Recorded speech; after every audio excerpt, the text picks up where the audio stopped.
দেখুন, উনি হয়তো উনি বা ওনার আধিকারিকরা বা সংবাদ মাধ্যমে যদি এরকম একটা বক্তব্য উঠে আসে যে এটা কারোর ইগোর লড়াই বা ডাক্তাররা ইগো নিয়ে আছে, আমি যেরকম বলবো না যে উনি ইগো নিয়ে আছেন।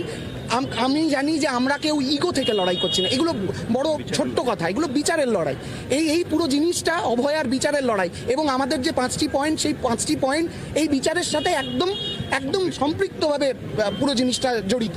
সেই জায়গায় দাঁড়িয়ে এই লড়াইটা ইগোর লড়াই, যে আমাকে একটা আমার একটা শর্ত ছিল, এই শর্ত, ইগো, এই শব্দগুলি যেগুলো সংবাদ মাধ্যমে গত কয়েকদিন থেকে ব্যবহার হচ্ছে, এগুলোর প্রতি আমাদের তীব্র আপত্তি আছে। আমি বিশ্বাস করি যে পশ্চিমবঙ্গের যেসব সাধারণ মানুষরা আমাদের এই বক্তব্য এখন দেখছেন, তারা যদি দেখেন, তারা বুঝতে পারবেন যে এর মধ্যে কোনো ইগো নেই, এর মধ্যে কোনো জেদ নেই, এর মধ্যে কোনো সরকার চেয়ার ফেলে দেওয়ার কোনো সুপ্ত বাসনা নেই, এর মধ্যে কোনো অহংকার নেই।